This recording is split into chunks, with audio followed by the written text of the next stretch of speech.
네, 하나님께서 우리에게 아주 귀한 분을 보내주셨습니다. 우리 정진호 교수님, 우리 소개, 화면 좀 띄워주시겠습니까? 우리 교수님 MIT에서 박사 마치신 후에 연변 과기대로 가셔서 교수 사역으로 섬기시고요. 이제 평양 땅으로 하나님이 인도함을 받으셔서 평양과학기술대학 설립 부총장님으로 또 박사 원장님으로 또 섬기시고 지금은 한동대학교에서 또 가르치고 계십니다. 그리고 유라시아 원 이스트시 포럼 회장님으로도 활동하고 계시는데요.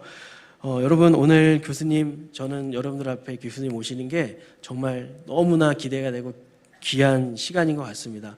청년들에게 오늘날 이 시대에 정말 땅끝을 보여주고 싶었는데 우리 교수님께서 그런 땅끝이시 아니실까 그런 생각 속에서 우리 교수님 오늘 말씀 들을 때 여러분 큰 은혜 받으시기를 바라겠습니다. 우리 교수님이 나오실 때 우리 할렐루야로 우리 환영하도록 하겠습니다.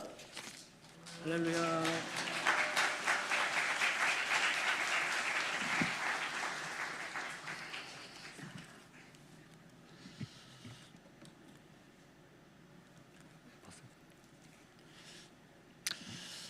안녕하세요. 평안의 인사, 샬롬의 인사를 전합니다. 우리 기도로 잠깐 나아갑시다. 사랑의 하나님 아버지, 감사합니다. 보석과 같은 당신의 귀한 아들, 딸 앞에 부족한 자를 세우셨는데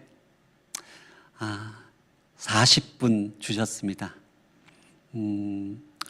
제가 어떻게 그 아버지의 마음을 담아내겠습니까? 형제 자매가 연합하여 하나 되기를 그토록 소원하시는 그 하늘 아버지의 그 마음, 성령께서 친히 말씀하여 주시옵소서. 이 시간 약속하신 보혜사 성령님, 이 자리에 깊이 임재하셔서 우리 아들, 딸들의 마음 깊은 곳까지 만져주시옵소서. 이 시간 예수 어린 양의 핏부림과 그리스도의 기름 부으심의 권세가 함께 임하는 축복된 시간 되게 하여 주시옵소서. 하나님께 모든 것을 의탁드리며 우리 주 예수 그리스도 이름으로 기도했습니다. 아멘. 제 얼굴 충분히 보셨으니까 그 PPT 좀 띄워주세요. 강재규 감독이 만든 민우씨 오는 날이라는 그런 영화가 있었습니다. 한 5, 6년 전쯤에 저와 제 아내가 평양에서 사역을 마치고 이제 기차를 타고 압록강을 건너서 저희 홈베이스인 연변에 이제 연말에 도착했습니다. 그래서 저희는 좀 너무 지쳐서 이제 쉬고 싶어서 인터넷에서 찾았더니 이 타이틀이 딱 보이더라고요. 그래서 저는 멜로드라마인 줄 알고 둘이서 이제 보기 시작했어요.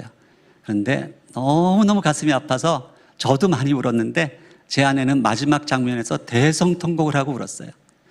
해방 직후에 너무너무 서로 사랑하는 신혼부부가 있었는데 남편이 여느 때처럼 평양으로 출장을 떠납니다. 곧 오마 하고. 그런데 안 오는 거예요. 남북이 갈라졌고 하루 이틀, 석 달, 넉 달 그 긴 세월 동안 이 세색 씨는 남편 민우 씨가 돌아오기를 기다리며 밥상을 차려놓고 기다리는데 그것이 70년의 세월이 흘러갑니다. 우리 분단의 아픔을 이렇게 절절하게 그려낸 그런 영화가 또 있을까 그런 생각을 했습니다. 올해는 2021년 신축년이죠. 3.1 운동 이제 102주년이 되는 해인데 저는 우리 민족의 새로운 100년이 시작됐다 이렇게 생각합니다. 지난 100년을 우리는 너무나 고통 가운데 고난의 세월, 아픈 세월을 보내왔죠. 그런데 여러분들의 시대, 여러분들의 자녀들의 시대까지 그런 고난의 역사를 물려줄 수는 없다. 저는 그렇게 생각해요. 정말 이제는 우리가 하나 되어서 통일된 민족으로 세계에서 어깨도 펴고 당당하게 하나님 나라의 역사에서 쓰임받는 그런 민족이 되기를 소망하는 것입니다. 이 통일의 문제는 역사의 함수입니다. 그래서 역사를 모르는 민족에게 미래가 없다는 그런 말이 있듯이 역사를 우리가 이해하지 못하고 통일을 논할 수가 없어요. 근데 이 역사를 해석하려면 세 가지 관점이 필요합니다. 그것은 첫째가 통시적, 시간을 따라 쭉 내려오는 이런 관점이죠. 다이아크로닉. 그것을 통해서 역사적 인과관계를 이해합니다.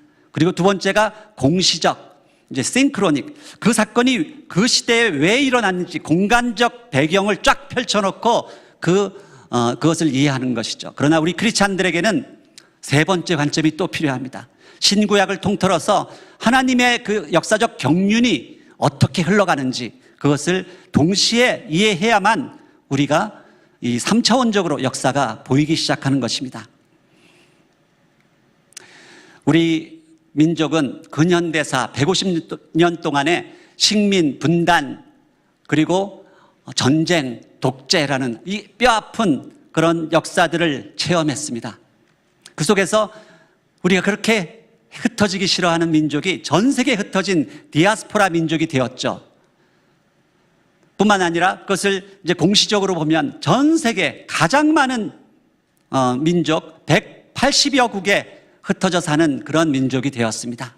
이것이 우연히 된 일이 아니죠. 이 안에도 하나님의 깊은 섭리가 있다는 것이죠.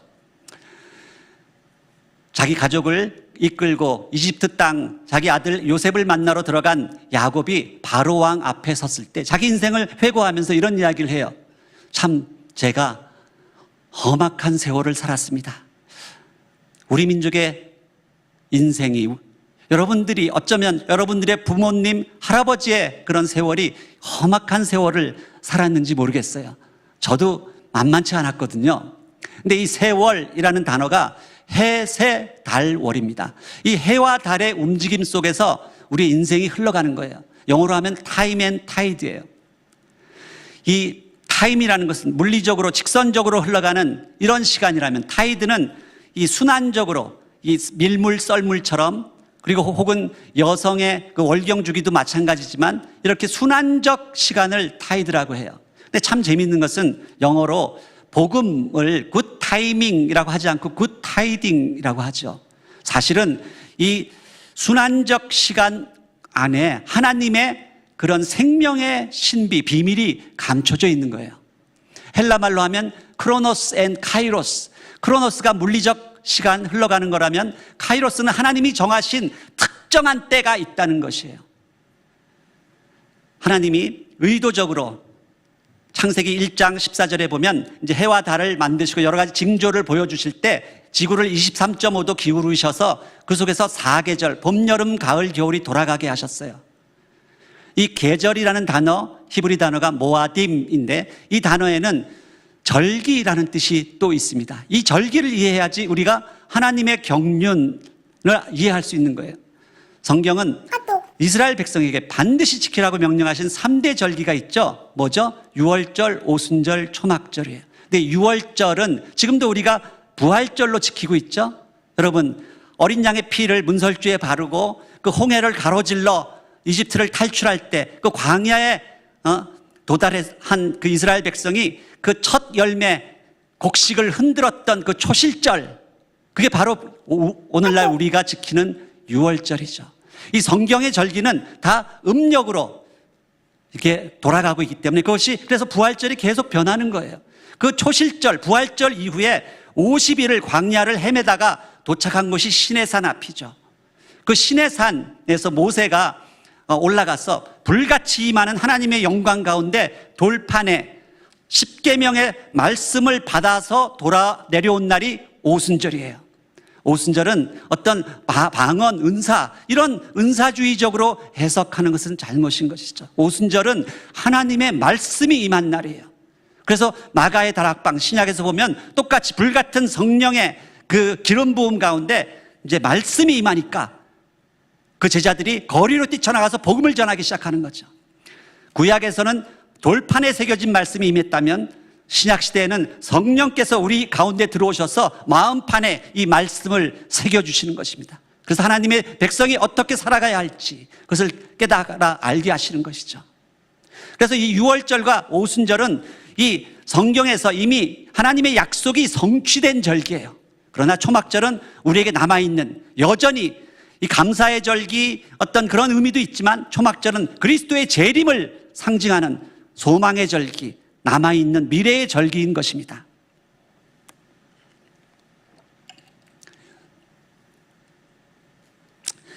사도 바울이 에베소서 5장에서 이런 말씀을 해요. 세월을 아끼라. 때가 악하니라. 이 세월을 아끼라는 이 말씀은 청년들, 여러분들에게 좀 이 물리적인 시간을 너희들이 낭비하지 말고 좀 아껴 써라. 이런 정도의 의미가 아니에요.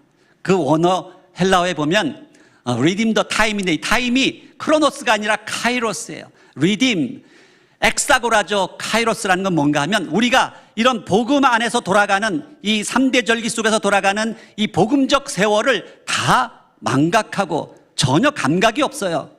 그걸 다 잃어버렸거든요. 그것을 다시 되찾으라, 되살아. 하나님의 이 세월을 되찾으라. 그 권면인 것이에요. 오늘 이 시간에 저와 여러분에게 하나님의 말씀이 임해서 이 복음적 세월을 되찾을 수 있는 그런 축복이 임할 수 있기를 바랍니다. 오늘 본문을 보면요, 그 요셉과 그의 형제들이 이제 아버지 야곱이 돌아가시고 나서 그 장사를 지내기 위해서 그 고향 땅 헤브론으로 엄청난 장례 행렬을 끌고 돌아갔다가 막 되돌아온 장면에서 시작되죠. 이 행로는 요셉이 17년 전에 오래전에 17년 전이 아니라 요셉이 청년의 때에 그 노예로 팔려서 끌려왔던 그 행로를 그대로 역순을 밟아가지고 간 거예요. 해안길을 타고 올라가서 왕의 대로로 내려오는 다른 길이 없거든요. 근데 이 요셉은요, 단순한 애굽의 총리를 넘어서서 그 바로 왕이 너무 그를 신임했기 때문에 이 바로의 인장 반지를 가지고 모든 국사를 결정하던 왕의 권세를 가진 사람이었어요. 그러니까 왕의 아버지가 돌아가셨으니 어마어마한 장례를 치르는 거예요. 70일 동안 장례를 치르는데 전 애굽인들이 40일 동안 곡을 하고 그 엄청난 수레를 이끌고 이 고향 땅 헤브론에 가서 장례를 치르고 이제 돌아오는데, 가다 보니까 그 꼭대기에 자기 형제들이 옛날에 이 요셉을 시기 질투해서 그 구덩이에 떨어뜨리고 죽이려 했던 그 구덩이가 그 광야에 그대로 남아있는 거예요. 그래서 그 구덩이 앞을 지나갈 때 요셉이 잠깐 행차를 멈추고 내려서 자기 인생을 송두리째 바꿔버린 이 도단이라는 곳에 그 구덩이를 묵묵히 내려봅니다. 그때 이 뒤에 있던 그 요셉의 형제들이 어떤 심정이었을까? 막 등에서 식은땀이 줄줄줄줄 흘렀을 거예요. 자기들의 옛날 악행이 그대로 다 드러나는 현장 검증의 시간이었거든요. 그래서 이들이 돌아오자마자 벌벌벌 떨면서 요셉 앞에 엎드러지는 거예요. 살려달라고. 그래서 거짓말까지, 아버지가 살려주라고 그랬다고 막 살려달라고 하는 거예요. 그 모습을 보면서 요셉이 눈물을 흘리죠. 눈물을 흘려요. 이 요셉의 눈물은 어떤 의미였을까? 17년 전에 비슷한 장면이 있었잖아요. 곡식을 구하러 왔다가 자기 동생이 총리가 된 걸 알고 놀래서 막 벌벌 떠는데 그들을 품고 안아 얼싸안고 용서를 다 해줬거든요. 근데 또 용서해달라 하니 정말 딱해서 울음이 터졌을 수도 있어요. 근데 이 요셉의 이 눈물, 이 왕의 눈물은 더 깊은 의미를 담고 있었어요. 왜냐하면 요셉은 단순한 그런 애굽의 총리를 넘어서서 그 시대 하나님의 역사를 꿰뚫어 볼 줄 아는 예언자, 선지자였거든요. 제가 이 요셉의 인생을 깊이 연구하면서 그 요셉의 연대기를 만들어 봤어요. 굉장히 복잡하죠? 제가 공학 박사라는 걸 좀 이해해 주시기 바랍니다. 이 정확한 숫자들인데, 요셉이 그의 아버지 야곱이 외삼촌 밧다마라면서 외삼촌 라반의 집에서 고생 20년 동안 개고생하다가 이제 집으로 돌아오잖아요.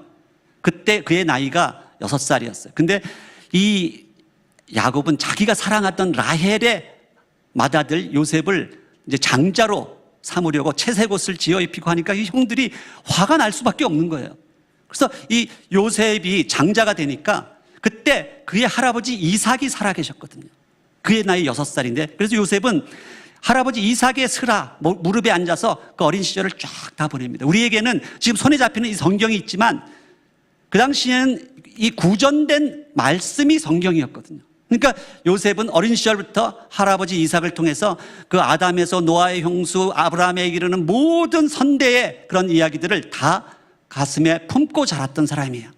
그러니 그가 노예로 팔려가든 감옥으로 이제 붙잡혀가든 보디발의 아내를 유혹을 받든 그는 항상 하나님의 말씀으로 동행하던 사람이었기 때문에 그래서 형통하고 축복을 받을 수 있었던 거예요. 아무튼 그가 30살에 애굽의 총리가 됩니다. 그리고 또 한 10년의 세월이 흘러서 그의 아버지와 형제들이 다 들어와요. 애굽 땅으로. 그리고 나서 또 17년의 세월이 또 흐른 거예요. 지금 요셉의 나이가 56세가 되던 해에 벌어진 일이에요. 근데 보시면 요셉이 그 어린 시절에 할아버지에게 들었을 때 창세기 15장에 보면 아브라함에게 하나님이 나타나셔서 너희 자손들이 장차 이방 땅에서 객이되고 노예가 돼서 400년 만에 다시 이 땅으로 되돌아올 것이다 라고 미리 예언해 주거든요. 그걸 요셉은 다 기억하고 있어요. 그런데 나중에 이들이 출애굽할 때 보면 출애굽기 12장에 그들이 애굽으로 들어간 지 430년 만에 출애굽했다 이렇게 돼 있어요. 30년의 편차가 나는 것은 요셉이 총리로 재임하던 시절은 노예가 아니었어요. 그때는 엄청나게 떠받들림을 받던 시절이었거든요. 그래서 이 30년의 편차가 나는 것입니다. 어쨌든 요셉은 자기 민족이 이제 곧 자기를 총리하는 바로가 죽고 나면 자기 민족이 하나님의 예언대로 그 노예 상태로 들어갈 것을 다 뻔히 내다보고 있었던 예언자예요.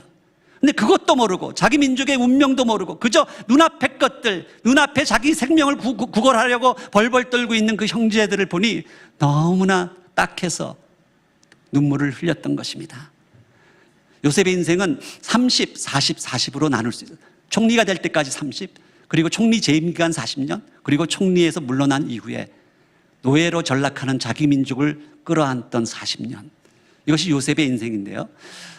대부분 사람들이 총리가 될 때까지 이 시절에는 관심을 갖지만 총리에서 물러난 이후에 40년에서 관심이 없어요. 근데 저는 마지막 후반부 40년이 제일 중요했다고 생각해요. 오늘 그 이야기를 좀 나누려고 하는 것입니다. 요셉이 그 형제들을 일으켜 세우면서 이제 위로를 합니다. 두려워 마소서. 내가 하나님을 대신하겠습니까? 당신들은 나를 해하려 했지만 하나님께서는 그걸 선으로 바꾸셔서 오늘날 많은 백성, 만민의 생명을 구원하려 하셨습니다. 이렇게 이야기해요. 이 내용은 17년 전에도 비슷한 내용이 등장하죠. 곡식 구하러 왔을 때 그 형제들에게 똑같은 내용을 한 것 같아요. 근데 자세히 성경을 살펴보면 내용이 달라요. 그때는 이렇게 대답합니다. 하나님께서는 당신들은 나를 해하려 했지만 하나님이 그것을 선으로 바꾸사 우리 민족의 생명을 구원하러 하셨다. 그때 깨달았던 하나님의 섭리는 요셉에게 그것은 민족 구원이었어요. 그런데 세월이 흘러가면서 그 요셉의 신앙이 더 깊어지고 우리가 이곳에 들어와서 이제 애굽에서 400년간 종살이를 하는 이 모든 고난의 역사가 장차 이 출애굽을 통해서 하나님께서 모든 열방의 민족을 구원하시기 위한 그 계획 가운데 진행된다는 것을 깨달았던 것이에요. 그래서 이 이야기를 하는 것입니다. 성경은 한마디로 보면 집을 떠난 나그네들의 이야기, 디아스포라가 어떻게 해서 한 몸을 이루는가 그 역사를 다루는 책이에요. 흩어짐과 하나됨의 역사, 해처모의 역사라고 볼 수 있어요. 여러분, 디아스포라라는 단어가 디아가 스캐터링, 뿌리다라는 뜻이고 스포라가 씨앗이에요. 씨앗.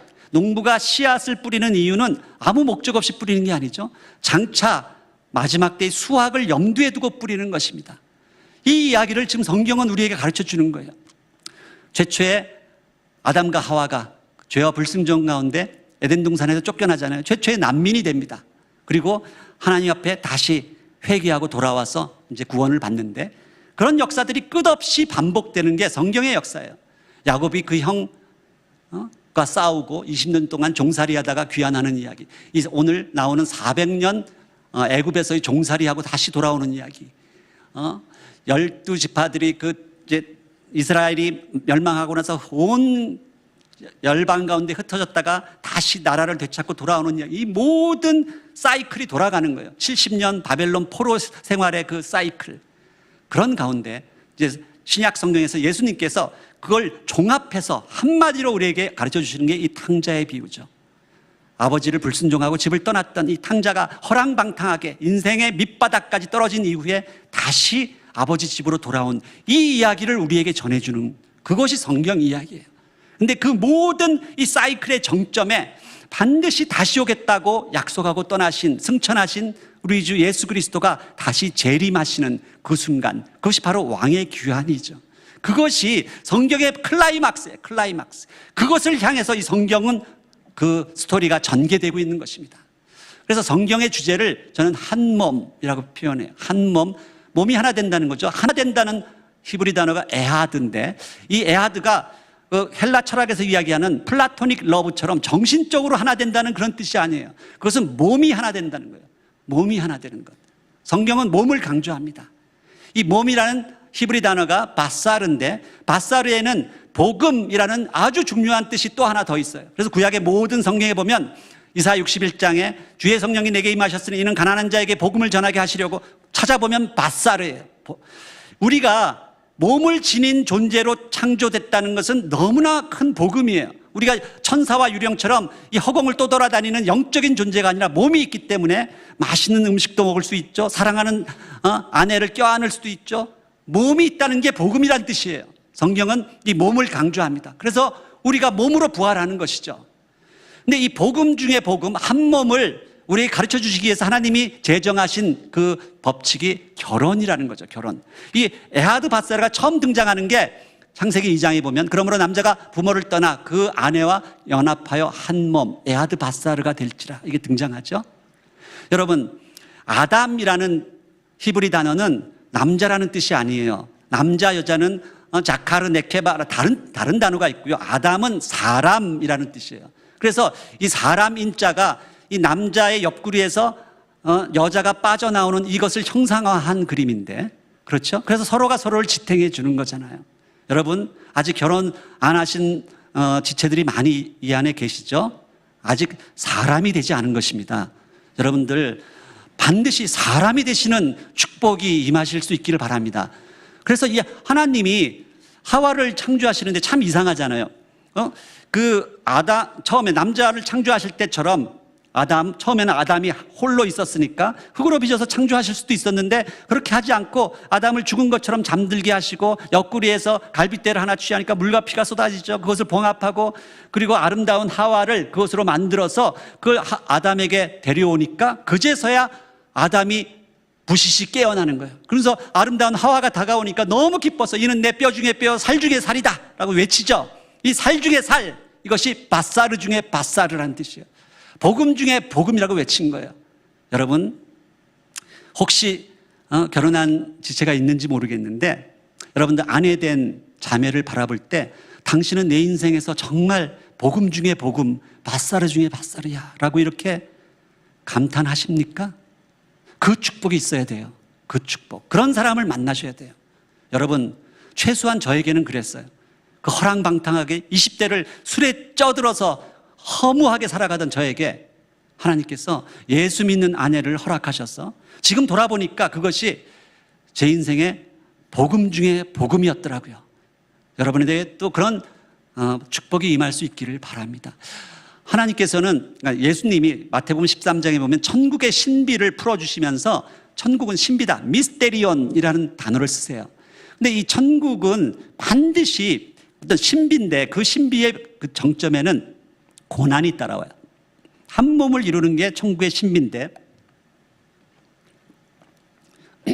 우리가 한 몸을 이루기 위해는 반드시 피 흘림, 고난이 있다는 거예요. 조금 전에 이야기한 아담과 하와가 하나 되는 그 과정에서 피 흘림이 있었죠. 두 번째 신비 미스테리온이 그리스도가 십자가에 못 박히실 때 로마 군병이 막 옆구리를 찔러요. 그러니까 막 물과 피가 쏟아지죠.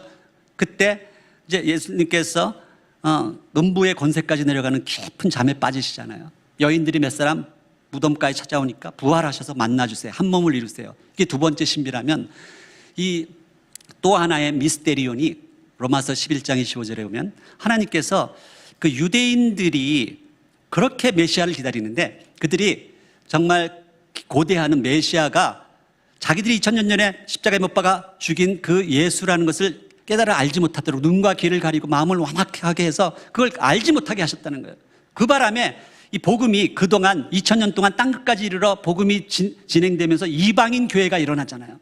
근데 이방인 교회 가운데 이 유대인들이 엄청난 피 흘림 핍박을 받아서 피를 흘려요. 이게 세 번째 신비라는 거예요. 그런데 그것이 영원한 것이 아니라 아담이 깨어나듯이 마지막 때가 되면 유대인들이 깨어나서 예수님이 메시아라는 걸 깨닫게 되고 이 신랑과 신부가 만나듯이 한 몸이 된다는 것입니다.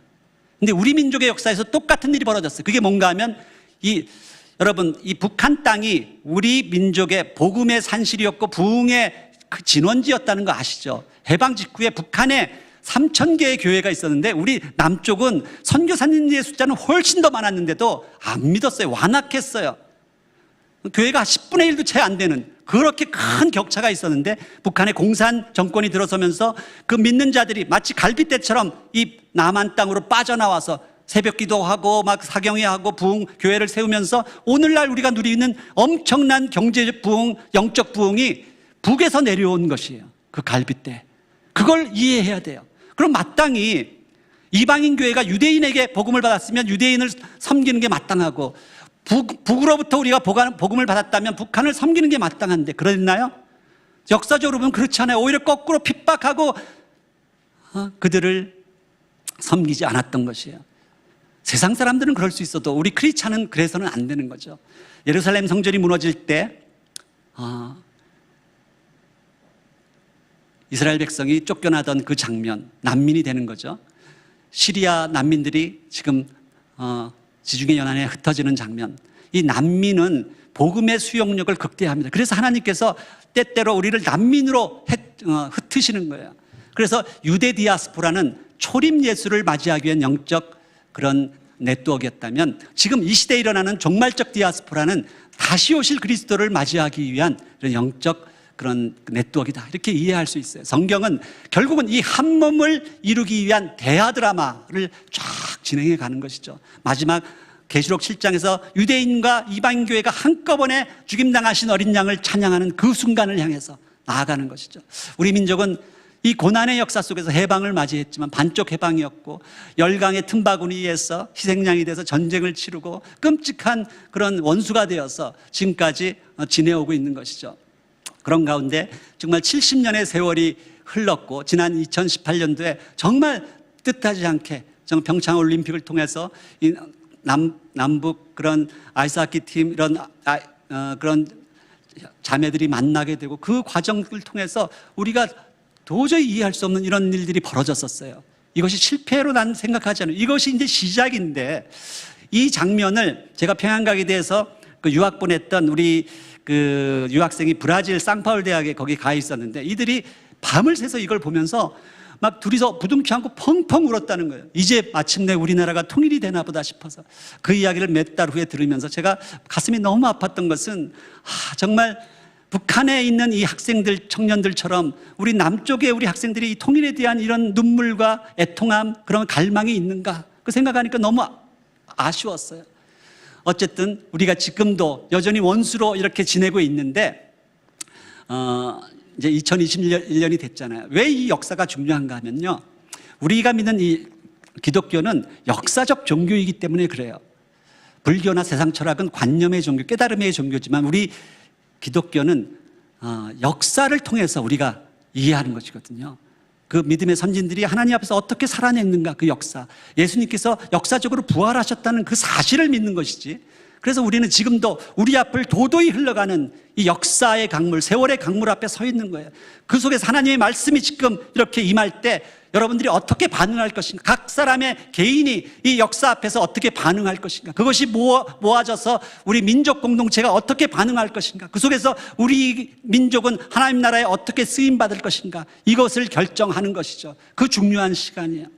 제가 제 간증을 잠깐 하려고 하는데요, 정말 이것이 어떤 이론을 전하는 것이 아니라 하나님이 저희가 어떻게 임하셨는지 그 이야기를 하려는 것입니다. 제가 이게 대학교 막 들어갔을 때 사진인데 좀 어떻게 좀 귀엽지 않나요? 저도 여러분 같은 그런 시절이 다 있었어요. 근데 세월이 금방 흘러가는 거예요. 여러분도 저 같은 나이 금방 됩니다. 젊음을 뽐내지 마세요. 금방이에요. 금방인데 정말 그 시절에 그렇게 막 그 시절도 여러분하고 다른 종류의 고민들이 있었거든요. 근데 그 시절은 공부를 하고 싶어도 할 수가 없어요. 온갖 데모와 그러니까 원하는 대학에 들어가긴 들어갔는데 그것이 이제 그 목표가 사라지고 나니까 막 술을 마시고 그냥 그런 민주화 뭐 데모에 휩쓸리고 연애하고 그러느라고 제대로 그냥 20대를 가지 술에 쪄들어서 살았어요. 그 당시에.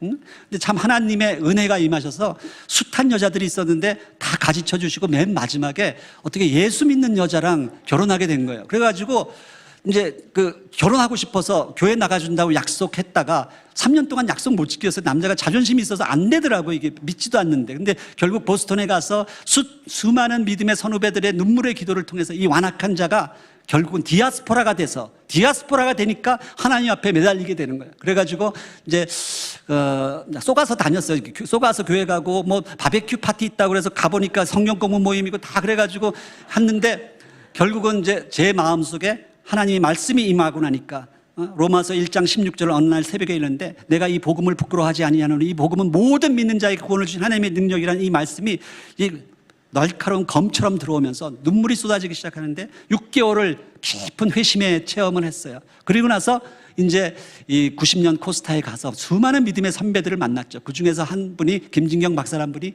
이런 황량한 벌판 위에 만주벌판에 뭐 현수막 꽂아놓고 막 소리 지르는 거야. 동키호테 같은 분 좀 분이셨거든요. 막 지금 우리 독립운동가들의 후예가 살고 있는 이 만주 땅에 가서 복음을 위한 대학을 세우겠다 그러면서 함께 가서 싸울 믿음의 동지들을 찾으러 왔다 막 이러는데 보니까 교수 요원을 뽑으러 온 거더라고요. 근데 황당하잖아요. 무슨 조그만 건물이라도 세우고 나서 가자고 해도 갈까 말까인데 지금 깃발 꽂아놓고 막 가자고 소리 지르는데 저는 그게 큰 충격이었어요.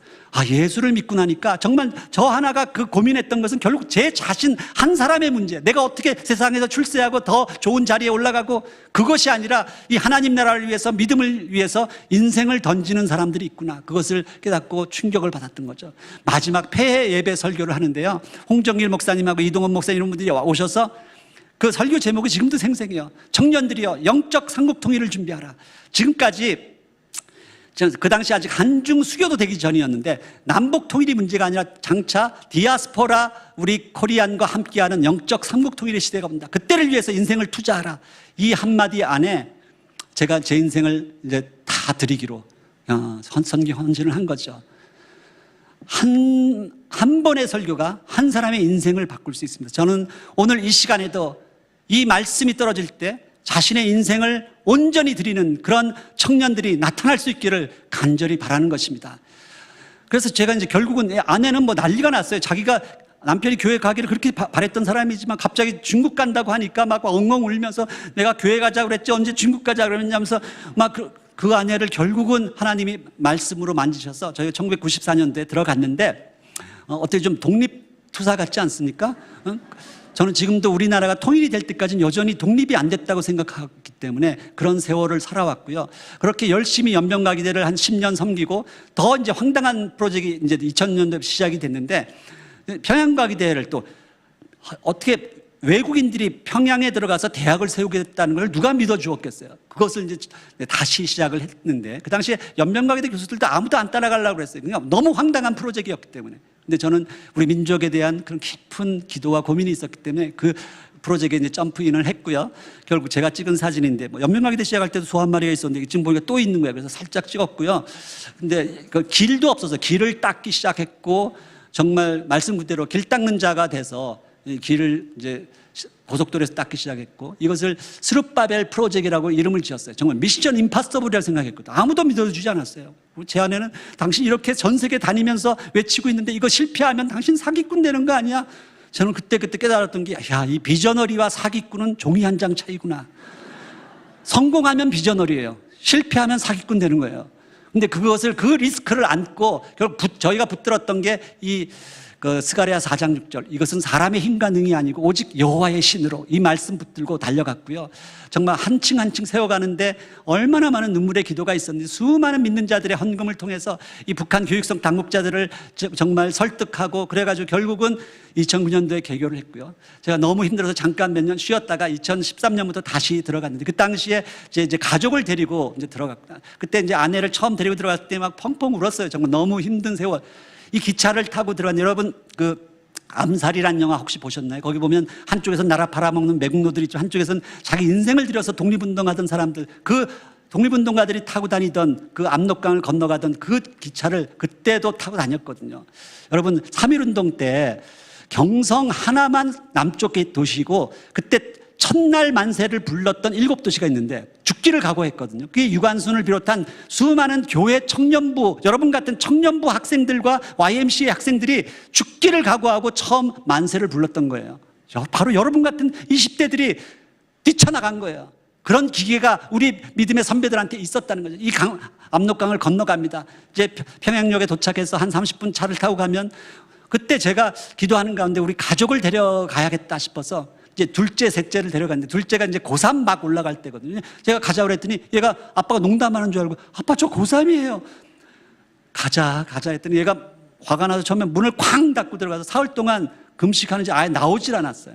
근데 결국 사흘 만에 나와서 이제 따라 들어가고 이 막내는 뭐 오빠가 간다니까 뭣도 모르고 갔는데 이 막내는 이제 그때 3학년 초등학교 제가 우리나라 통일대라고 이름을 하나라고 지었거든요. 근데 가보니까 온 거리마다 뭐 정보통신 하나음악원 소주도 하나 소주 하나로 도배한 나라가 이 북한이에요. 북한은 그만큼 이 통일에 대한 열망으로 가득 찬 나라거든요.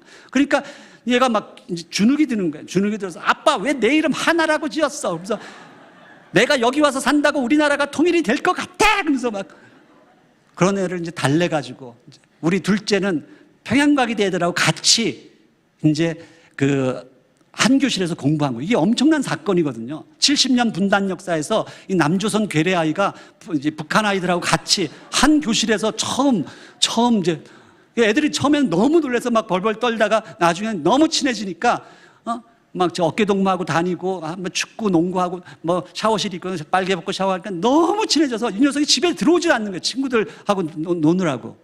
그리고 그때 깨달았던 것은 우리 기성세대가 문제지 청년 세대들은 붙여놓으니까 바로 친구가 된다는 거. 그걸 이제 깨달았던 거죠.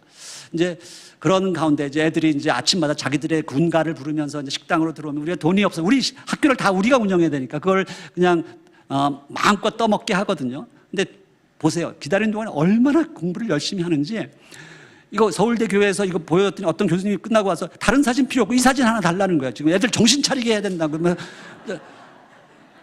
근데 하여튼 이 아이들을 이제 붙들고 이제 가르치고 하다 보면 얘들이 이제 웃음이 생기고 영적으로 이제 변화가 일어나는 거죠. 우리 학교 사진 몇 사진 보여드리고 이제 저희가 살던 이제 기숙사가 저기 있는데 2017년도에 나와서 이제 못 들어가고 있는데 우리나라의 통일 하나됨이라는 것은 절대로 우리 민족의 문제가 아니라는 거예요. 민족의 문제를 넘어서는 세계사적 사건이다. 그걸 알 수 있는 게 그 당시 2018년도에 그 두 정상이 만날 때 뭐 전 세계 매스컴이 달라붙잖아요.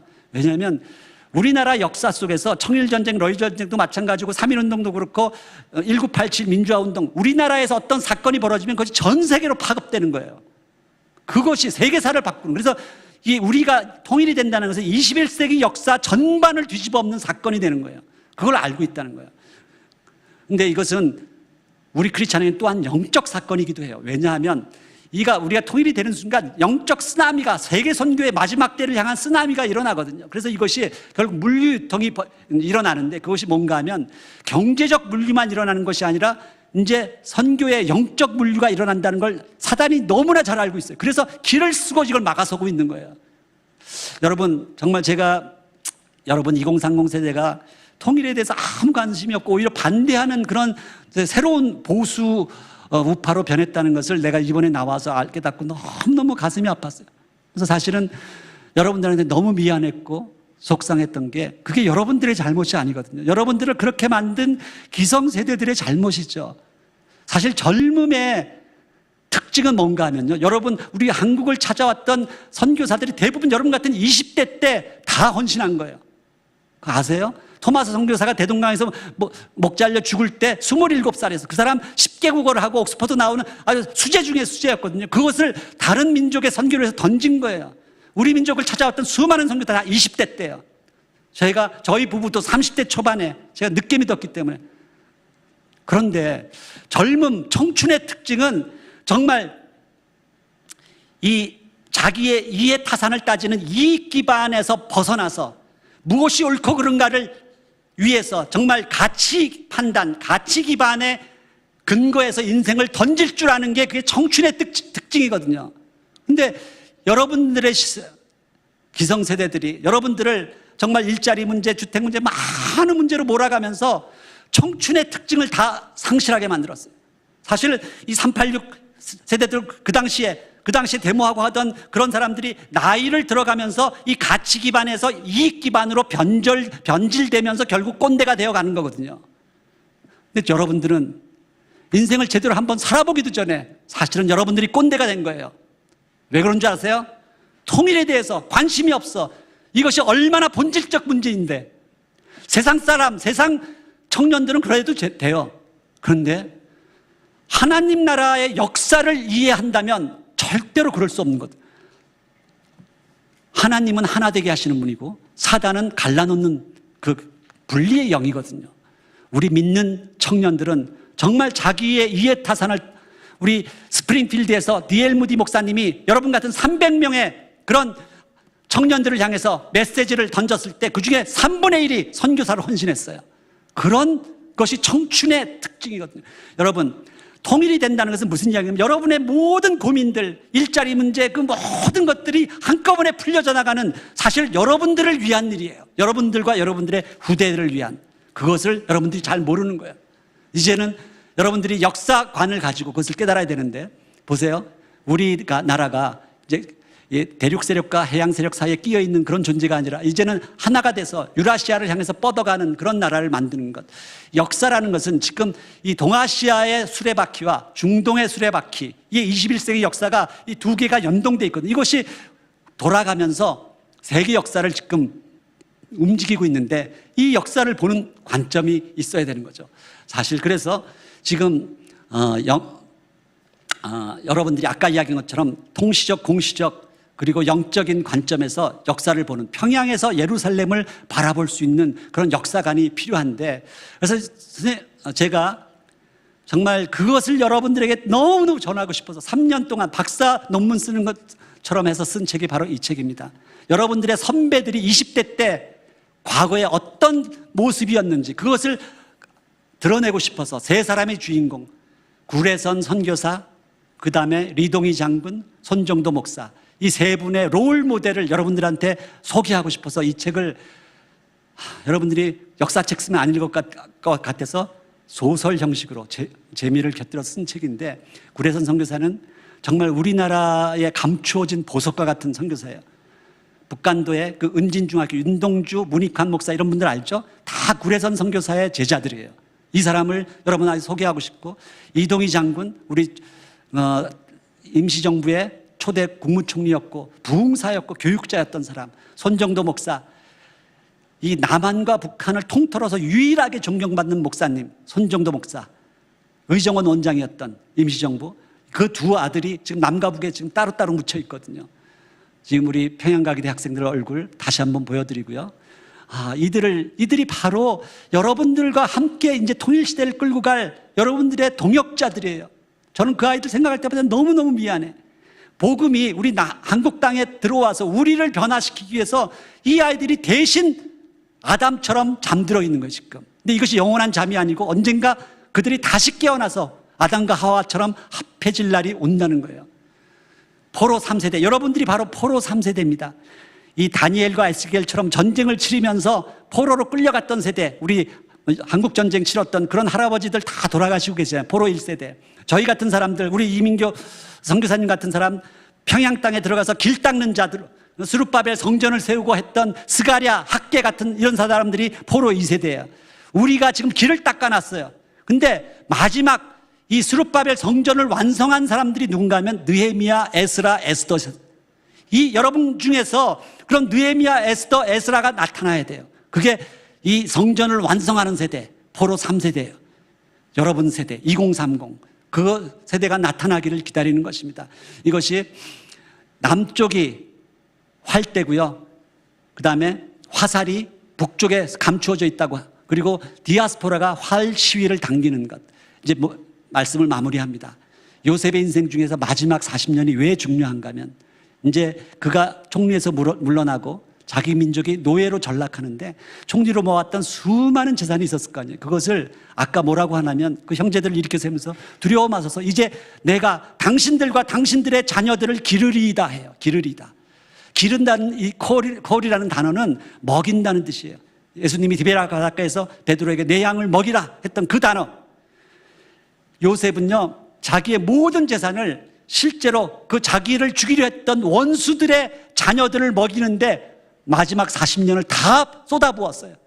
그래서 그가 죽었을 때는 아무 재산이 없었어요. 장례를 치를 아무런 재산도 없었어요. 그래서 결국은 그의 10대 손 여호수아가 그의 해골을 메고 고향 땅으로 돌아가는 거예요. 여러분, 요셉의 마지막 40년이 있었기 때문에 이스라엘 백성이 그 믿음을 잃지 않고 그의 10대 손 여호수아가 등장하는 것입니다. 그리고 그의 해골이 고향에 돌아갔다는 것은 예수님의 재림을 암시하는 대단히 중요한 사건이죠.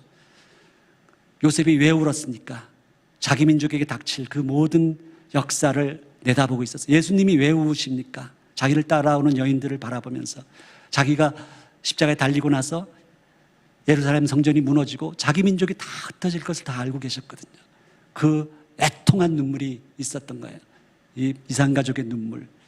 이제 기도를 이제 제가 하고 이제 마무리하겠습니다. 기도하고 나면 내려가면 좀 늦었지만 3분짜리 영상 하나 이제 틀어주시고요.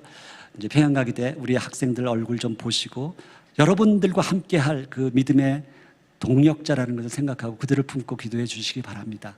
제가 이제 기도로 마치도록 하겠습니다. 아버지 하나님, 우리 귀한 아들 딸 앞에서 많은 이야기를 했습니다. 주여,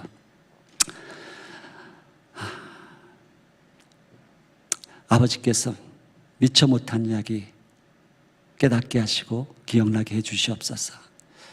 민우 씨, 오늘도 당신을 기다립니다. 아버지, 오늘도 우리나라의 통일을 기다립니다. 그 눈물로 떠나간 남편을 기다렸던 그 아내의 마음 어루만져 주시고 70년이 넘어 지금 헤어진 이 민족을 불쌍히 여기시고 하나 되게 하여 주시옵소서. 하나님 아버지, 이 목동 지구촌 교회 당신의 귀한 아들 딸들 이 300명 기도원 용사들 가운데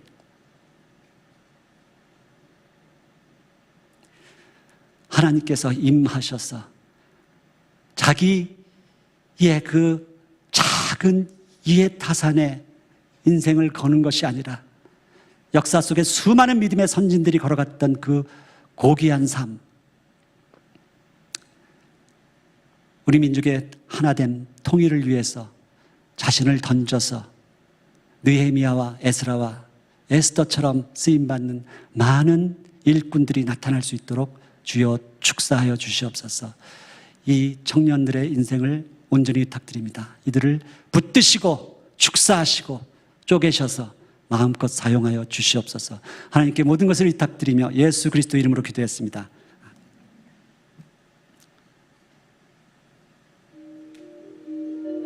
My name is Kim Mi-hyang and I'm the student of Pyongyang University of Science and Technology. I'm 17 and I just graduated from Pyongyang Middle School No. 1. And I'm studying English. I'm a freshman of this university. When I first came here, as you can see, the area is big, but there are a few buildings here, so it was really unfamiliar for me for the first time. And when I first saw the foreign professors, I never saw many professors before, so it was maybe I was nervous a little. Here, I sleep and study and live with my friends, with my classmates, and all other things are done with my friends and with classmates. I think the funniest thing is that, in the dormitory with the girls, we sometimes talk about the things we had in the class. It was really fun. If we have free time, we can do everything. But the sport, I like sport, and so sometimes we go out to play volleyball, and sometimes we can play badminton, mini badminton. This badminton is kind of special badminton. Maybe, did you see it? Yes, maybe sometime you can say it here. Because I like biology, I want to be a doctor in the future. So, I hope so. I know here, 터장국. Here also there is 터장 soup. I don't know in English, but my mom made it especially delicious for me. And every time I eat 터장 soup, I always miss my mom. In our country, there is a speech like this. Well, I don't know exactly in English. 자기 땅에 발 붙이고 눈은 세계를 보라 이런 말. So here, maybe in the future, maybe next year, I could see the science of the world. Then I could say thank you very much for realizing my dream to my motherland.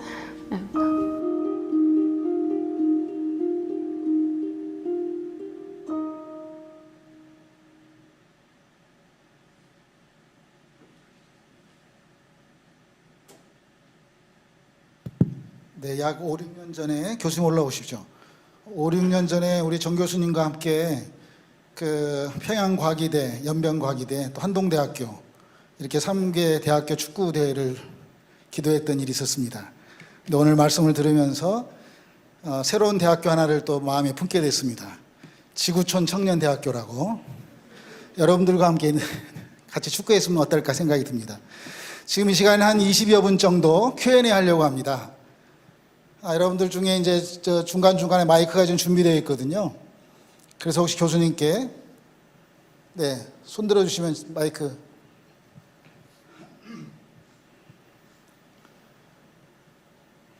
그럼 제가 먼저 질문 하나 드리겠습니다, 교수님.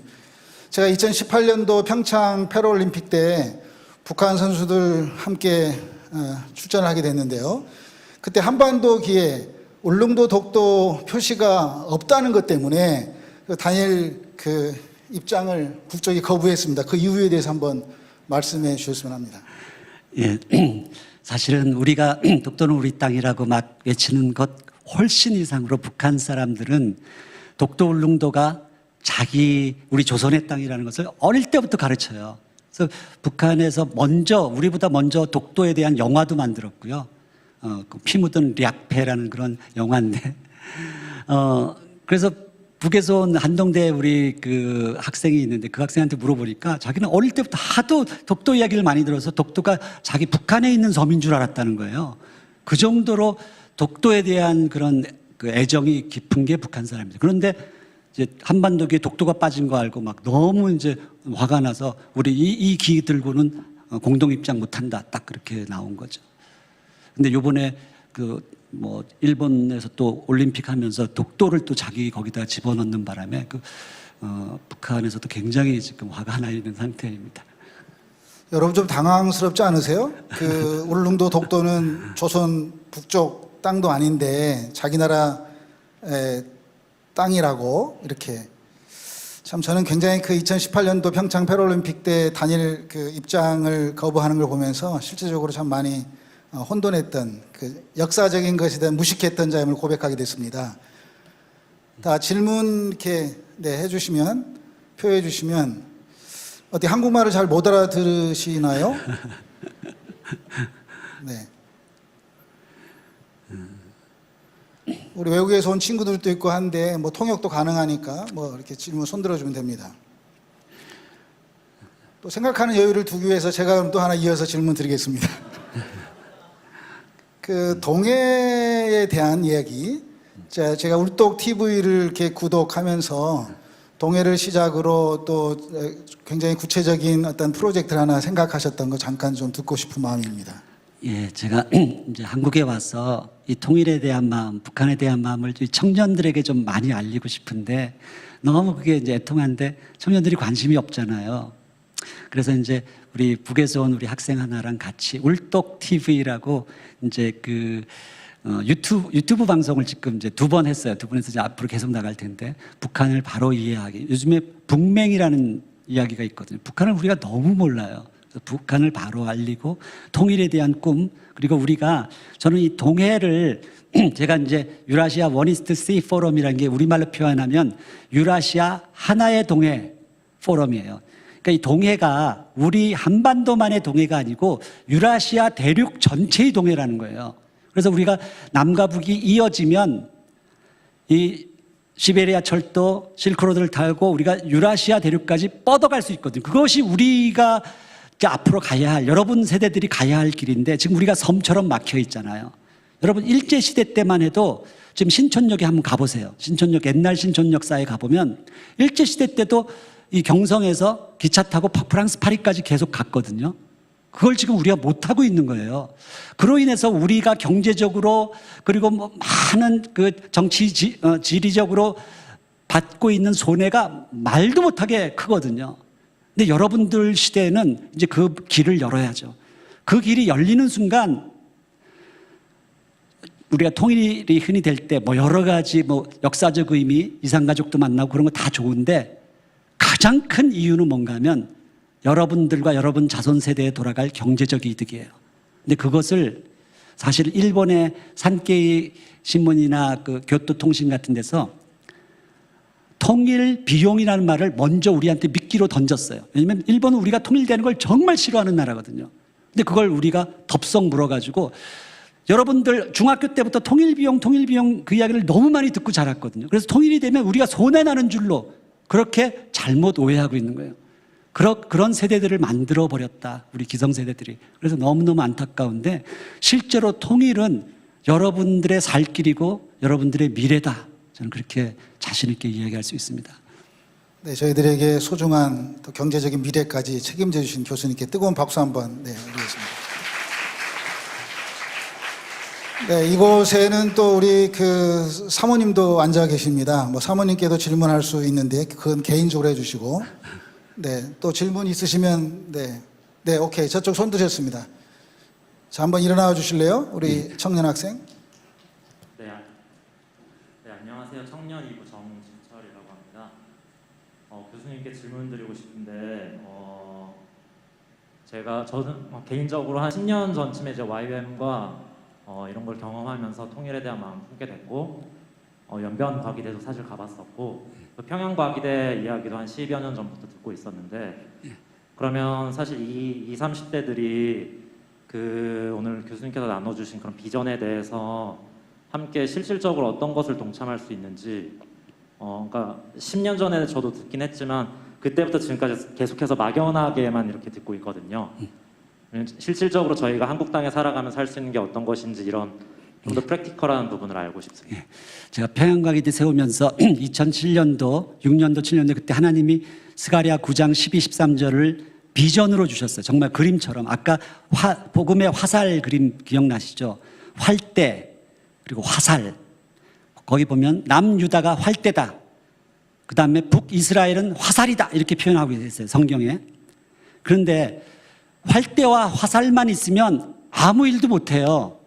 그런데 그것을 당겨서 쏠려면 활시위가 있어야 되죠. 이 활시위가 디아스포라라는 거예요. 디아스포라. 사실은 지금 남과 북이 이렇게 적대적 관계에 있는 것 같지만 우리 조선족이나 고려인이나 또 미국에 있는 뭐 우리 교포들은 실제로 그들은 얼마든지, 지금 코로나 때문에 잠시 못 가는 거지 얼마든지 북한을 오고 갈 수 있어요. 제가 북한 땅을 갈 수 있었던 것도, 저는 대한민국 국적자예요. 근데 옛날에 김대중 노무현 대통령 시절에는 대한민국 패스포트 갖고 자유롭게 다녔어요. 그때는 사이가 좋았어요. 근데 이제 보수 정부로 바뀌면서 못 들어가게 됐는데 캐나다 영주권을 제가 획득하는 바람에 그거 가지고 들어가는 거거든요. 그런데 그러니까 캐나다 영주권 같이 외국의 제3국의 영주권을 받으면 들어갈 수 있는 그 부분도 있지만 우리 디아스포라들과 합력하면, 디아스포라들에게는 지금도 북한은 여전히 열려있는 땅이에요. 그들과 합력해서 할 수 있는 일이 너무나 많아요. 우리 한국교회도 그렇고. 근데 우리가 우리 자신을 드러내려는 그 욕심만 내려놓으면요, 디아스포라 우리 조선족들 또 뭐 미국에 있는 교포들을 앞세워서 우리가 함께 동역할 수 있는 일들이 지금도 무궁무진하다. 그리고 물론 형제님의 뭐 전공이 어떤 것인지 모르지만 뭐 그 전공에 따라서 준비가 되면 곧 언젠가는 이게 다시 열리게 돼 있거든요. 평창 같은 일이 지금 2024년도에 강원도 그 이제 청소년 올림픽이 또 다가오고 있어요. 그때 또 다시 어떤 새로운 계기가 나타날 수도 있고 준비된 자들에게는 그 기회가 반드시 옵니다. 근데 준비 안 되면 사실 그 기회를 찾아와도 우리가 놓치는 거죠. 많은 북에서 일하는 많은 평양과기대뿐만 아니라 수많은 프로젝트가 여전히 진행되고 있어요. 소위 비즈니스 에즈 미션을 북한 사람들에게 자생적으로 비즈니스를 할 수 있도록 해주는 그런 프로젝트, 우리 이민교 선교사님처럼 이런 장애인 수많은 프로젝트가 있는데 거기에 동참할 수 있는 것입니다. 질문에 대해서 그게 답이 됐는지 모르겠습니다만 내가 직접 무엇인가를 바로 할 수 없겠는가? 그러니까 이런 거죠. 그러니까 우리의 이제 패러다임을 바꾸는 건데 제가 연변과기대, 평양과기대 때도 똑같았어요. 어떤 박사, 미국 코스타에서 이제 박사 받은 그런 이제 청년들이 정말 저는 연변과기대, 평양과기대 꼭 들어가서 봉사하고 싶은데 보니까 제 전공이 없더라고요. 제가 그런 형제 자매들한테 이야기합니다. 그 전공을 들어오셔서 만드셔야죠. 그 전공 만들어지면 들어가겠다? 영원히 못 들어가요. 믿음의 개척자들은 아무것도 맨 땅에, 아까 진짜 맨 땅에서 헤딩한 것이거든요. 누가 믿어줬겠어요? 아무도 안 믿어줬는데 이 토마스 선교사의 기념교회가 있었던 그 땅에 이 스룹바벨 성전을 회복한다는 그 비전을 가지고 전 세계 다니면서 외쳤을 때 많은 사람, 성령께서 그 사람들을, 동역자들을 붙여주셨는데 그들이 정말 과부의 두 랩돈처럼 막 헌금을 쏟아붓기 시작하고 어떤 교회 가면 막 이 금붙이 너무 감동이 되면 금반지 목걸이를 다 쏟아부어요. 그런 것들이 모여져서 지금 오늘날 평양과기대가 세워진 것입니다. 네. 그 한국 그러면 아시다시피 사우스 코리아 SK 있죠. 그 다음에 북조선 노스 코리아 NK. 또 말씀하셨던 DK, 디아스포라 코리안이죠. 오늘 이 자리에 캐나다에서 오신 우리 선한 목자교회 청년이 있는데 혹시 DK 대표 선수로 혹시 질문 있나요?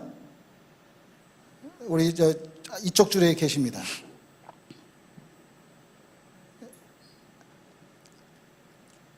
네, 여기 손만 좀, 네.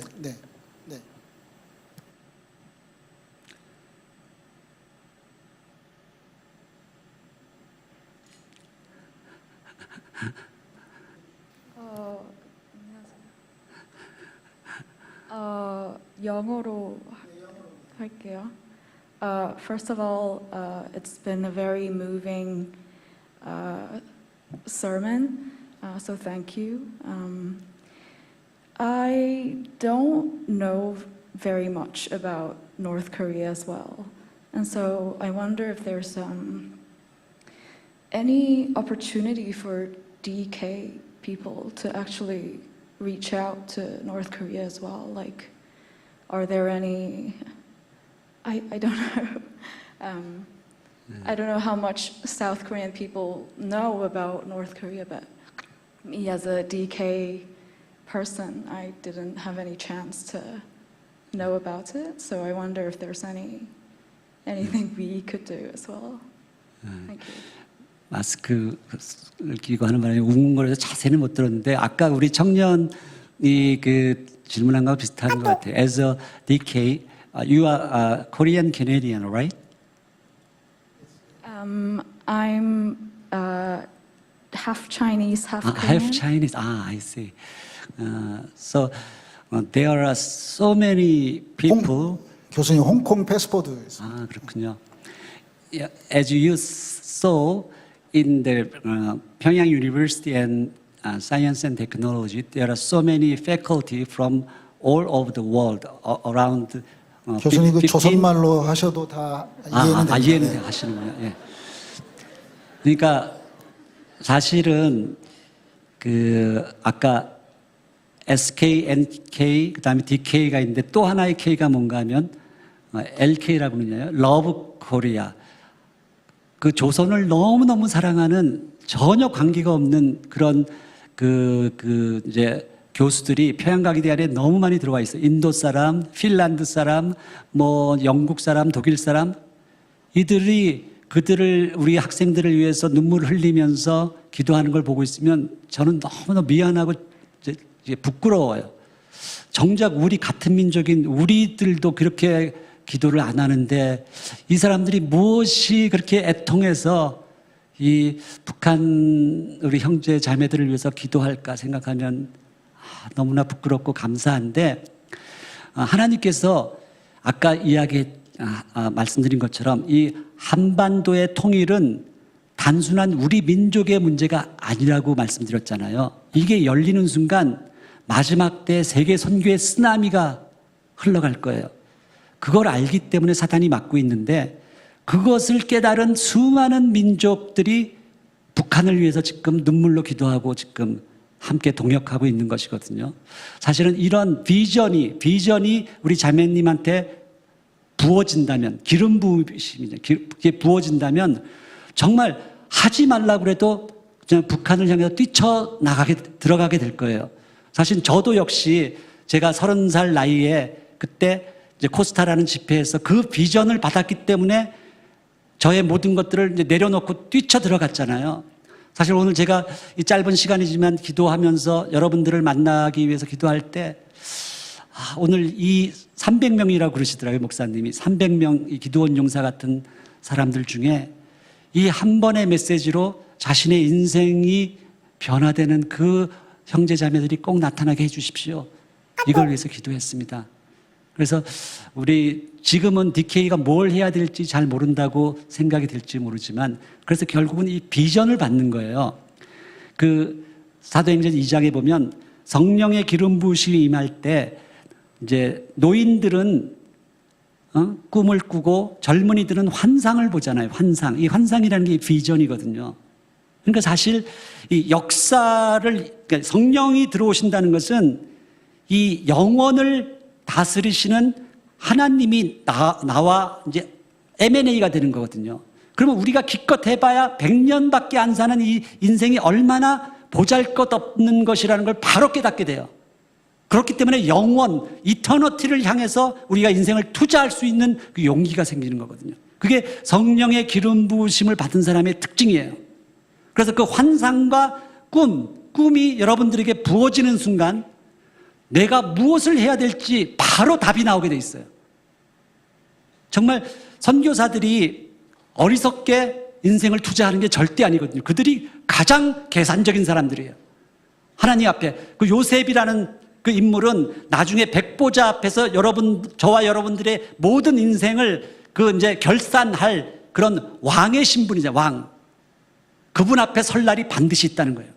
그때 여러분들이 기껏 나는 평생 100년 살면서 내 일자리, 내 주택, 그 문제, 그거 전전긍긍 거기 매달려서 내 인생을 허비했다고 그렇게 결산 보고 하시렵니까? 그건 아니잖아요.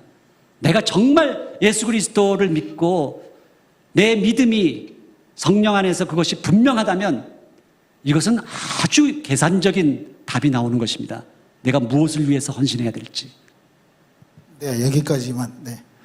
예, 제가 한마디만 더 말씀드리고 이제 내려갈게요. 제가 아까 제 책 잠깐 소개했는데 정말 여러분들에게 이 크리스찬의 역사관이 어떻게 되어야 되는지, 우리 민족의 역사를 정말 가르쳐 주고 싶어서 3년의 그런 각고의 세월을 쓰고 썼는데, 우리 여기 목동 청년부가 몇 명이냐고 여쭤보니까 300명 정도 된다고 오늘 오는. 그래서 저는 300권을 다 가지고 오고 싶었어요. 여러분들을 과소평가하고 싶지가 않아서. 그랬더니 목사님이 요새 청년들 책 안 읽어요. 그래서 굉장히 염려를 하시더라고요. 그래서 저는 좀 자존심이 상하지만 여러분들을 너무 과소평가하는 것 같아서 50권씩 상하권 가져왔는데, 여러분 그 책 안에는 여러분들의 선배들이 자기의 인생을 어떻게 던졌는지 그 이야기들이 다 나와 있습니다. 여러분들의 인생 가운데 롤 모델을 세울 수 있는 신앙의 선배들의 이야기 보십시오. 우리 민족을 찾아왔던 수많은 선교사들의 이야기. 그런데 여러분들이 저 책 상학원 해봐야 3만 원인데 그 정도 희생하고 투자할 용기 없으면 여러분들 뭐 하겠습니까? 한번 여러분들을 위해서 정말 저는 꼭 일독이 아니라 2번 사서 2번 읽어보세요. 그러면 여러분들에게 이 근현대사가 이제 눈에 확 열리게 될 거예요. 그러면 생각이 바뀌게 될 거예요. 아까 청년 우리 질문하신 분, 그러면 내가 무엇을 해야 될지 그것이 바로 이제 나타나기 시작할 것이다. 저는 그렇게 생각합니다. 이렇게 여러분들한테 권해주고 싶고요. 끝까지 경청해 주셔서 감사합니다. 네, 아직 잠깐만요. 이제 자꾸 사인이 들어와서 저는 축구 감독이기 때문에 막 끝내라는 사인이 들어왔는데 그 여명, 혁명, 운명에 대한 책 북클럽을 진행해 가면 어떨까라는 생각이 개인적으로 들어서 제가 여러분 핸드폰 한번 들어보실래요? 핸드폰에 제가 전화번호 하나 알려드릴 테니까 문자로 좀 하고 싶은 친구들 홀로 책 읽기가 어려우니까 010 자 빨리 이거 받아 적으세요. 010 7172 1707 010 7172 1707로 책을 읽어보신 후에 같이 음성으로나마 우리가 공간 속에서 그 북클럽 책 읽고 소감 나누고 또 앞으로 어떻게 비전할 건가. 참고로 남쪽 사람에게만 닫혀 있는 북한입니다. 또 이렇게 먼저 앞서가신 우리 정 교수님께 뜨거운 박수하고 마치겠습니다.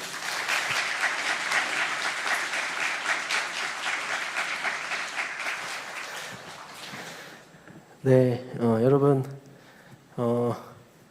오늘 귀한 강의 해주셨는데요. 저는 그런 생각이 들었습니다.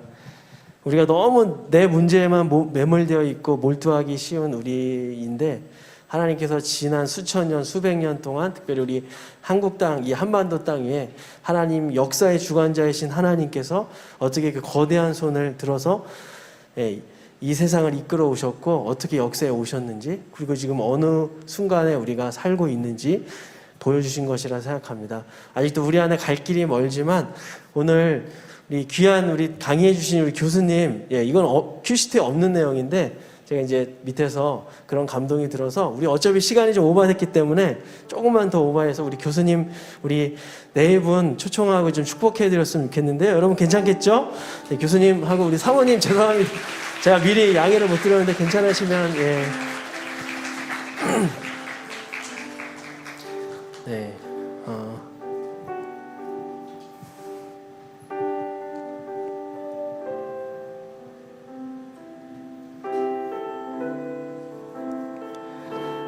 이 시간에는 우리 교수님께서 어떤 기도 제목이 있으신지 또 저희가 좀 기도 제목 듣고 함께 좀 기도하면 좋겠는데요. 교수님 혹시 어떤 기도 제목 있으신지?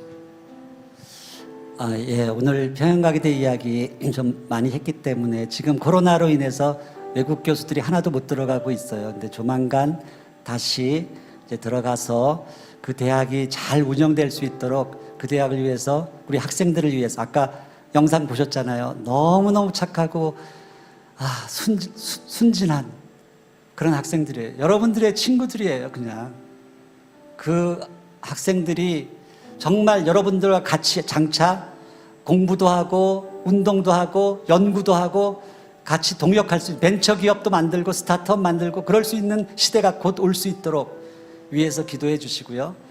제가 한국에 와서 지금 시작한 그 유라시아 원 이스트 시 포럼이라는 것은 정말 지금 이제 곧 조만간 열릴 남북 경협의 시대, 남북이 서로 돕고 상생하는 그런 시대를 열기 위해서 많은 전문가들이 모여서 이제 새로운 북한 프로젝트를 지금 만들어가고 있거든요. 근데 그것들이 정말 많은 동역자들, 여러분 중에서도 얼마든지 우리 학생 회원도 있으니까 청년 회원 얼마든지 있습니다. 그러니까 여러분들 그 보시고 그 기도해 주시고 동참해 주세요. 동참해 주시고요. 제가 이제 그 울독 TV 뭐 이런 것 만들어서 지금 알리려고 하는데 여러분들도 보시고 좀 많이 좀 알려주시고 북한과 통일을 위해서 기도하는 그런 사람들이 이 목동 청년부 가운데 불같이 일어나도록 정말 제 책에 나오면 이제 상동청년회라는 것이 이제 등장하는데, 그 당시에 여러분 천도교가 어린이라는 단어 만들어낸 거 아시죠? 어린이. 소파 방정환 선생님. 근데 청년이란 단어는 우리 기독교가 만들어낸 단어예요. 청년이란 단어가 아예 없었던 시절인데 교회 청년부가 생기면서 청년이라는 단어가 처음 생겼어요. 여러분들이 그런 기독교적 배경 안에서 지금 청년부 활동을 하고 있다는 것을 이해를 하시고, 이 청년 가운데 정말 느헤미야, 에스라, 에스더 같은 포로 3세대들이 불같이 일어날 수 있도록 이것을 위해서 기도하겠습니다. 우리 사모님, 예.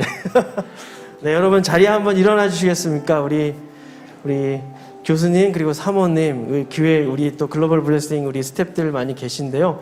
우리 나누신 기도 제목 가지고 또 하나님께서 우리 교수님 가정 정말 귀하게 사용하고 계시는데 끝까지 이 길, 이 외로운 길 정말 끝까지 승리하실 수 있도록, 그리고 우리 청년 세대의 많은 동역자들이 일어날 수 있도록 우리 함께 우리 다 함께 축복하고 기도하도록 하겠습니다. 기도하겠습니다. 하나님 그렇습니다. 하나님 아버지, 우리 귀한 교수님 가운데 하나님 은혜로 함께하여 주시고, 하나님 아버지 정말 오늘 귀한 아버지 하나님 이 말씀 아버지 저희들에게 나눠주셨습니다. 하나님 우리가 귀한 역사의식을 가지고 정말 하나님의 거시적인 관점을 우리가 소유하기 원합니다.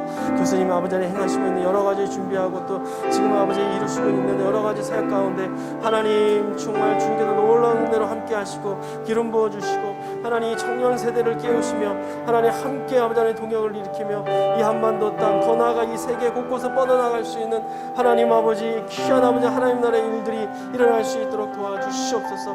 우리 교수님 여러 가지 사역들 아버지 붙잡아 주시고 하나님 도와주시고, 하나님 이 가운데 아버지 힘 주시고 능력 주시고 모두 성령의 충만한 은혜와 능력으로 함께 하시고, 하나님 우리 사모님 함께 동역하실 때 하나님 좀 지켜주시고, 하나님 우리 꿈꾸시고 기도하시는 그런 모든 일들, 특별히 이 시대 가운데 귀한 아버지 하나님 나라의 이 복음과 아버지 하나님의 역사를 전파하시는 귀한 일들의 아버지 하나님이시여주여.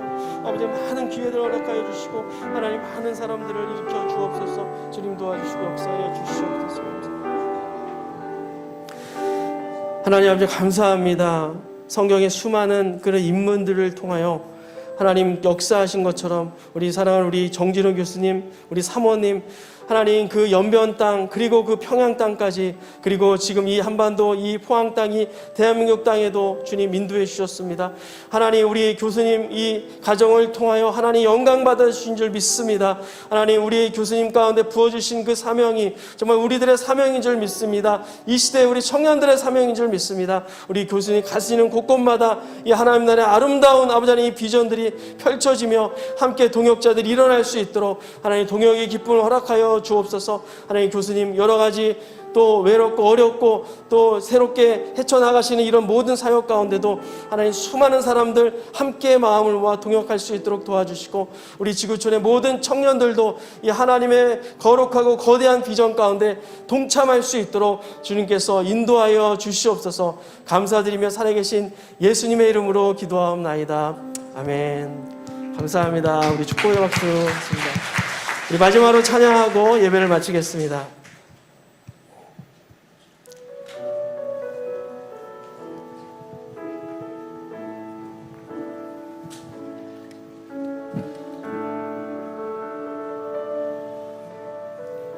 마라나타 주 예수여 어서 오시옵소서. 땅의 모든 끝 모든 족속 주를 찬송하게 하소서. 마라나타 마라나타 주 예수여 어서 오시옵소서. 모든 열방이 주께 돌아와 춤추며 경배하게 하소서. 우리 주님 다시 오실 길을 만들자. 십자가를 들고 땅끝 끝까지 우린 가리라. 우리 주님 하늘 영광 온 땅 덮을 때 우리 땅 끝에서 우리 두 손 높이 들고 찬양합시다. 마라나타 마라나타 아멘. 주 예수여 오시옵소서. 마라나타 마라나타 아멘. 주 예수여 오시 마라나타 마라나타 다시 오실 길을 만들자. 십자가를 들고 땅 끝까지 우린 가리라. 우리 주님 하늘 영광 온 땅 덮을 때 우린 땅 끝에서 주를 맞으리. 마라나타 마라나타 아멘. 주 예수여 오시옵소서. 마라나타 마라나타 아멘. 주 예수여 오시옵소서. 아멘. 주 예수여 아멘. 주 예수여 오시옵소서. 아멘. 주 예수여 아멘. 주 예수여 오시옵소서. 지금은 역사의 주관자 되신 우리 주 예수 그리스도의 은혜와 하나님의 놀라우신 사랑과 성령 하나님의 교제 교통 위로하심이